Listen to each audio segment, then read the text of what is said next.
Hello everyone, welcome back. तो जैसा कि आप देख सकते हैं सुबह के 3 बज रहे हैं। आज है परना, यानी सुबह वाला जो अर्घ होता है, फाइनल डे छठ का। 3 बजे उठ करके हम लोग अभी खाना बनाने जा रहे हैं, बिकॉज़ घाट पर जाने से पहले सारा खाना बना के रख दिया जाता है। सबसे पहले मैं स्वेटर वेटर पहन के और माँ को देखने आई हूँ एक बार। तो माँ सो रही थी, दरवाज़ा मैंने लगा दिया और फिर मौसी भी मेरे साथ साथ उठ गई थी और फिर हम लोग आ गए किचन में। मौसी सब्ज़ी काट रही हैं, तब तक मैं किचन क्लीन कर रही हूँ और बर्तन कल के रह गए थे कुछ बहुत, वो साफ़ करूँगी। क्योंकि पता है काम तो इतना होता है, छठ में बहुत ज़्यादा काम होता है। चाहे आपके पास कितने भी लोग हों, कितना भी हेल्पिंग हैंड हो, सब लोग अपने अपने स्तर पे काम करने में बिज़ी रहते हैं और बहुत ज़्यादा थक जाते हैं क्योंकि काम ही बहुत होता है। तो कल शाम को हम लोग सोचा था हमने कि पूरा किचन विचन क्लीन करके बर्तन वर्तन करके ही सोएंगे, लेकिन इतना ज़्यादा सब लोग थक चुके थे कि हमसे नहीं हो पाया। तो इसीलिए थोड़ा किचन अभी पूरा प्लेटफॉर्म मैंने क्लीन किया और फिर बर्तन वर्तन धो रही हूँ। मौसी तब तक सब्ज़ी काट रही हैं और ये करने के बाद मैं खाना बनाऊँगी। ये जो सारा काम है ये इंस्ट्रक्शन पर ही होता है और इतने सालों से जब भी हम छठ में आते हैं तो माँ हमेशा पहले यही कहती हैं कि पहले आप पूरा किचन का काम कंप्लीट करो, खाना वगैरह बनाओ, उसके बाद नहा करके सीधा तैयार होके आपको घाट पे जाना है। ऐसा नहीं कि नहा करके आप पहले खाना बनाएंगे उसके बाद आप तैयार होके घाट पे जाएंगे। तो ये जो सारा काम होता है ये बड़ों की इंस्ट्रक्शन पे ही होता है। तो जैसे कमेंट आते हैं कि आपने बिना नहाए खाना बना दिया, तो जैसा हमको इंस्ट्रक्शन मिलता है हम वैसा ही करते हैं, अपनी मर्ज़ी से कुछ नहीं करते हैं। तो माँ का यही रहता है कि एकदम पहले किचन का सारा काम कंप्लीट करो, फिर नहा धो के साफ़ सुथरे एकदम होके सीधा घाट पे चलेंगे। तो अभी हम खाना ही बना रहे हैं और आज के दिन दाल चावल बनता है और आलू बैंगन बड़ी गोभी इनकी सब्ज़ी जो है मिक्स करके बनाई जाती है। तो यहाँ पे मैं दाल को भून रही हूँ। यहाँ पे भून के दाल बनाई जाती है। तो मूंग की दाल जो है भुनी रखी थी, अरहर की दाल मैंने भून करके तैयार कर ली है और खाना जो भी बना है वो मैं आपको बाद में दिखाऊंगी, बिकॉज़ उतना ज़्यादा कुछ शूट करने का समय नहीं था। अभी खाना बन चुका है, मैं नहा चुकी हूँ और मैं तैयार भी हो चुकी हूँ। और अभी जैसा मैंने कहा मैंने सुबह के लिए साड़ी रखी थी, तो ये वाली पिंक वाली साड़ी मैंने रखी थी सुबह के लिए और ये साड़ी सबको बहुत ज़्यादा पसंद आई। मुझे ऐसा लग रहा था कि कहीं ये कलर किसी को अच्छा लगे या नहीं, लेकिन सबको बहुत अच्छा लगा। माँ को भी, पापा ने भी बोला कि कलर बेटा बहुत अच्छा है साड़ी का। तो मैं थोड़ा सेटिस्फाइड हुई, नहीं तो मुझे कलर को लेके थोड़ा सा नर्वसनेस हो रहा था क्योंकि बहुत ही ज़्यादा उसकी बात हो जाती है ना, 2 दिन आपको पहनना होता है। तो यहाँ पे है कि बहू बेटी अच्छी दिखें, अच्छे पहन ओढ़ के रहें, वो चीज़ होती है ना। तो इसलिए मेरे को थोड़ा सा हिचकिचाहट हो रही थी, बट साड़ी सबको बहुत पसंद आई तो मैं खुश हो गई। और ये हमारा घाट है, सुबह का व्यू ऊपर से छत से लिया गया है। कुछ इस तरीके का घाट दिख रहा है। अभी पूरा अंधेरा है और धीरे धीरे सूर्य भगवान जो हैं वो अपनी छटा बिखेर रहे हैं। आसमान में लाली आ गई है, लेकिन जब तक पूरी तरीके से उजाला नहीं हो जाता तब तक अर्घ नहीं डाला जाता है।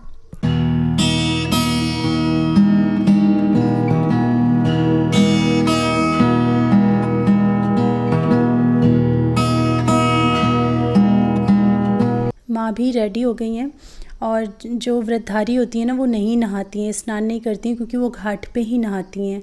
वो अर्घ देने से पहले डुबकी लगाई जाती है या पानी का छींटा मार करके, उस हिसाब से घाट पे ही नहाया जाता है। तो इसीलिए माँ जो साड़ी कल उन्होंने पहनी थी उसको धो करके सुखा दिया गया था रात में ही पंखे के नीचे, तो वो सूख गई है। वही पहन के फिर घाट पे जा रहे हैं और हमारा दौरा फिर जा रहा है अभी सुबह घाट पे।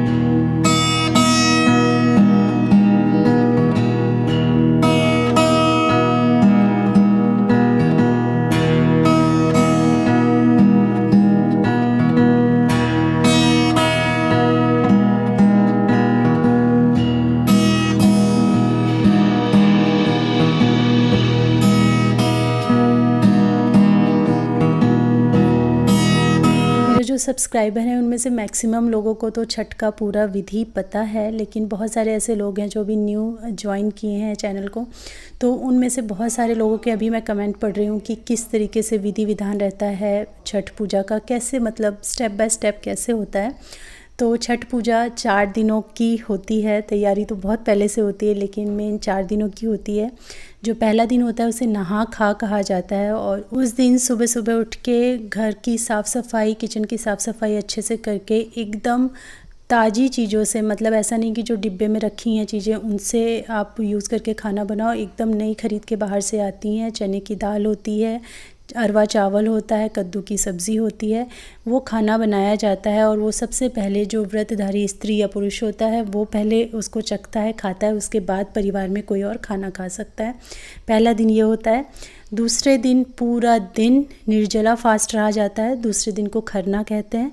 पूरा दिन निर्जला फास्ट होता है और शाम के समय जो खरना की पूजा होती है, जिसमें आपको गाय के दूध की और गुड़ की खीर बनानी होती है और रोटियां बनती हैं और केले के पत्ते पे भोग लगा के खरना की पूजा की जाती है। वो पूजा होने के बाद आप वही प्रसाद ग्रहण कर सकते हैं, मतलब एक बार सिर्फ आपको खाना होता है, एक बार में आप जितना खा पाओ वही रोटी और वही जो गुड़ वाली खीर है उसको ग्रहण किया जाता है और पानी पिया जाता है।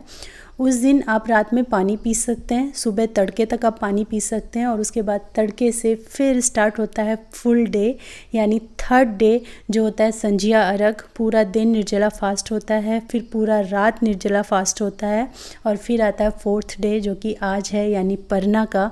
और आज के दिन सुबह सुबह सूर्य भगवान को अर्घ देने के बाद व्रतधारी स्त्री या पुरुष जल ग्रहण कर सकते हैं और उसके बाद फिर वो नॉर्मल जो खाना पीना होता है वो कर सकते हैं। तो ये एक बहुत ही सिंपल शब्दों में मैंने समझाया है। बाकी जो विधि विधान होता है वो तो बहुत है, कुछ तो मुझे भी नहीं पता है क्योंकि माँ सब कुछ अपने हाथ से करती हैं, वो जैसा बोलती हैं मैं कर देती हूँ। तो बहुत है, इसके अंदर बहुत विधि विधान है। बट एक सिंपल शब्दों में अगर मैं एक्सप्लेन करूँ तो इस तरीके की कुछ 4 दिन की जो विधि होती है, प्रोसेस होता है, वो कुछ ऐसा होता है।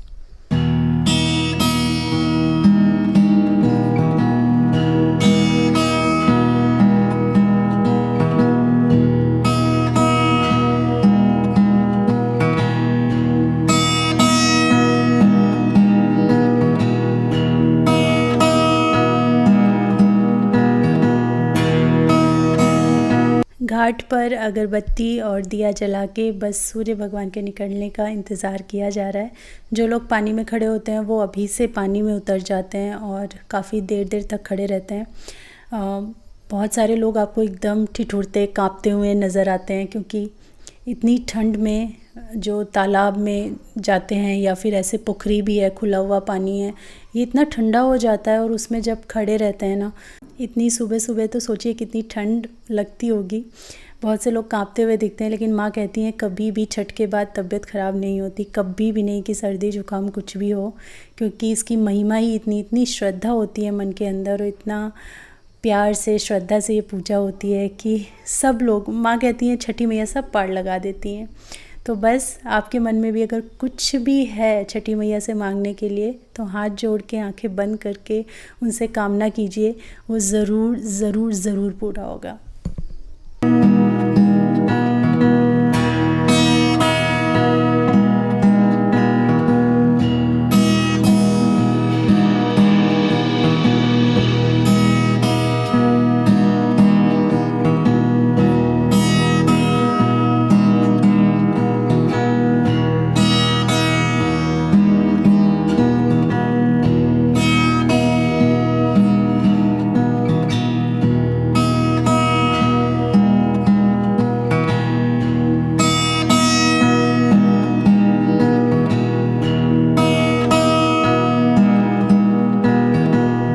ये पापा जी की मंडली है।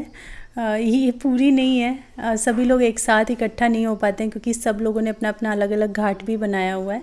बट ये बड़का बाबू जी हैं जिन्होंने येलो कलर का मफलर डाला हुआ है।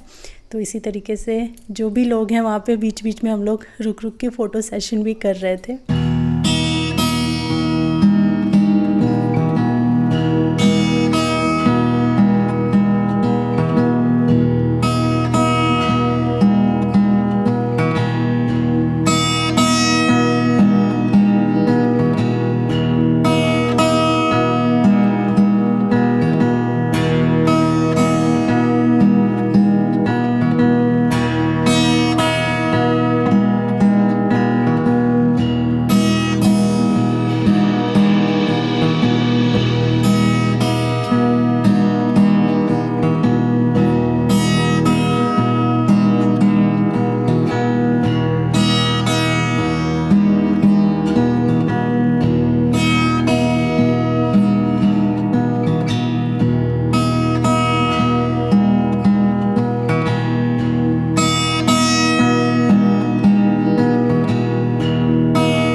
इतने अद्भुत माहौल को मैं आपको शब्दों में कैसे एक्सप्लेन करूं, इसीलिए मैं पूरा का पूरा वॉइस ओवर नहीं कर सकती।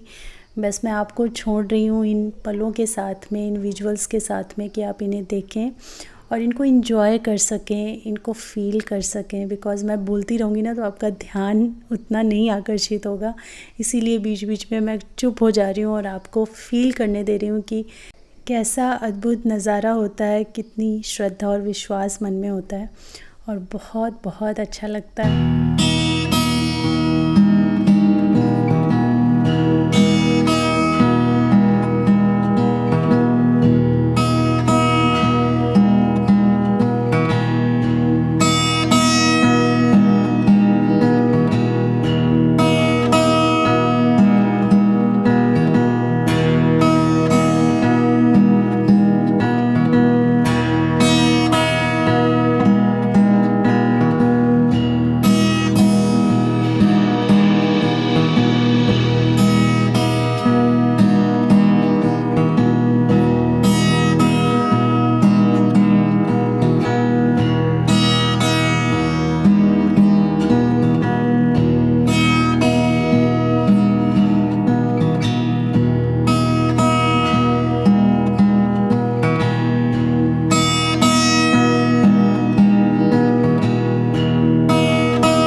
अच्छा खासा उजाला हो गया है, तो अब माँ भी पानी में उतरी हैं अर्घ देने के लिए।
खाने के बाद तुलसी जी में, भगवान जी में प्रसाद और पूजा की जाती है और उसके बाद फिर सबको प्रसाद मिलता है। सभी लोग प्रणाम करते हैं जिन्होंने व्रत रखा है उनके, और उसके बाद प्रसाद ग्रहण करते हैं। तो माँ बस अब सबको फटाफट प्रसाद दे रही हैं। प्रसाद देने के बाद ही वो कुछ पानी या चाय पिएंगी।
मुझे तो माँ ने अपने आप दिया मुझे तो अपने आप मिला, मुझे मांगना नहीं पड़ा।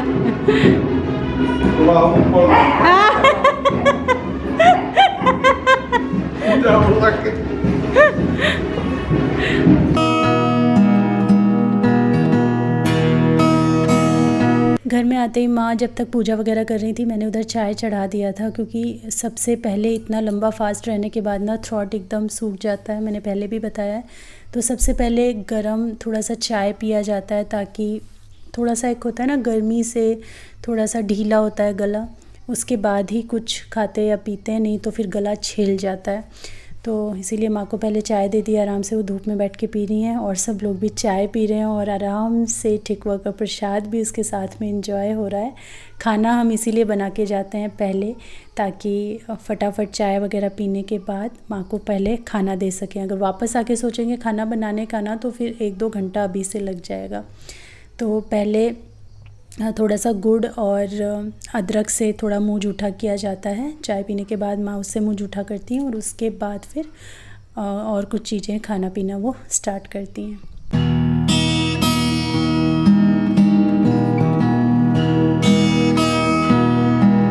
खुशी खुशी हमारी छठ पूजा जो है संपन्न हुई। अभी माँ खाना खा चुकी हैं और थोड़ा सा जब जो व्रतधारी है जब वो खाना खाते हैं तो उसमें से थोड़ा सा खाना उनकी थाली में या तो खा लो साथ में, या थोड़ा सा जूठा खाना खाया जाता है, तो वो सब भी हमने कर लिया है। इतना सब कुछ मैं रिकॉर्ड नहीं कर पाई। खाने में क्या बनाया था हमने वो मैं दिखा देती हूँ। सुबह आज वैसे दाल चावल ही बनता है,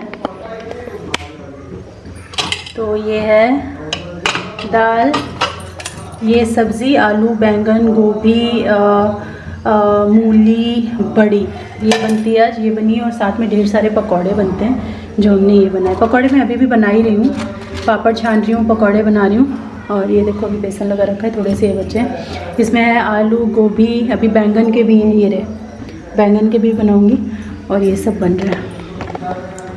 तो अभी बस हस्बैंड ने खाया है और माँ ने खाया है, हमने बस मुँह जूठा कर लिया है। उसके बाद फिर हम सब भी खाएंगे। फिर आगे मैं शूट करती हूँ थोड़ा बाद में, थोड़ी देर बाद।